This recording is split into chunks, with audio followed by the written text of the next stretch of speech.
Optimizing marketing.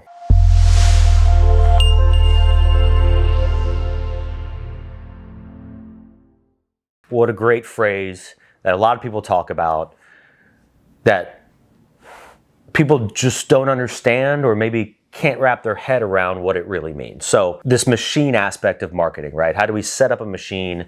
How do we have it working for us?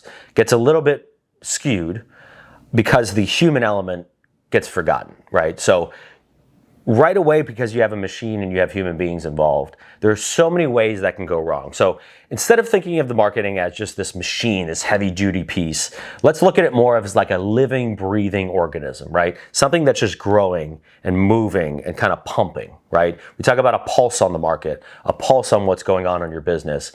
This is what your business is really doing. It's pulsing, right? And it's moving in different ways. It's almost like a little glob that's just growing, that always has to be fed, always has to be kind of steered a little bit, measured, tweaked, tiny adjustments. This is really what your marketing machine and what optimizing looks like. It's not a one and done. And the reason KPIs get talked about so often, the reason why they're so crucial is the way you optimize, it's not by, hey, I fixed it, it's working perfectly. It's by getting your processes and your metrics in place so that when a number moves, you know what it means and you know what you have to do. That's the true optimization of marketing. That every day, every week, you have such a tight control on your numbers, on what you're testing, on the result you're looking to achieve, that you can make adjustments relative to those numbers instead of shooting from the hip. By doing that, by understanding those numbers, now we can kind of push that marketing glob where we want it to. We can help it grow the right way. We know when to throw money at it versus when to back off and adjust versus when to tweak a piece. All of this comes into this optimizing because we know the KPIs. Everything that you're trying to do in these machines comes down to those KPIs. We get asked a lot, how do you, once you've built this, now you're optimizing it, you get it working right, how do you turn it over? When is it too big? When does somebody else step in and do it? When does a third party start to run the marketing? All of these are great questions. You're asking yourself the question of, how do I hand this off so I can grow? How do I spend double the amount of money on marketing? How do I do all these pieces? Fantastic questions to be asking. These are growth questions. But those growth questions don't come along unless you know what's currently happening. The answer to your, how do I hand this off to somebody else? You have it so tightly tracked that you have the confidence as a business owner that all you have to do is look at those numbers and you know whether that's working anymore or not. That's how it works. That's how the living, breathing organism works. Down to how you manage channels and what works and what doesn't work.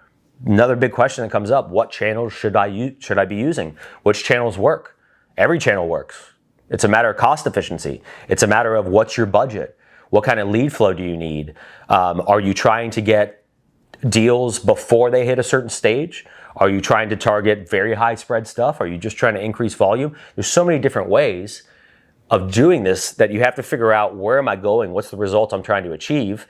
And then you start tweaking numbers, tweaking actions in order to achieve that result. None of that happens without those KPIs in place, giving you the confidence to either hand that off or spend more money or make this adjustment we need to this week. So by just wrapping our heads around the fact that this isn't, hey, we're gonna set it up and it's gonna be done. I can give you 15 different blueprints from how to do this. It's gonna change every week. The general way of doing it and some of these rules that we talk about and general methodologies, those are all the same.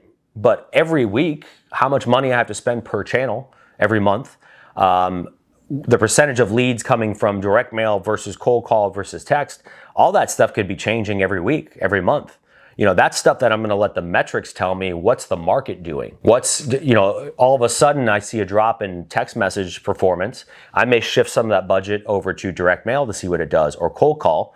That may be happening not because of anything I did. That may be happening because somebody else just came into the market and started spending a large budget on text. Fine.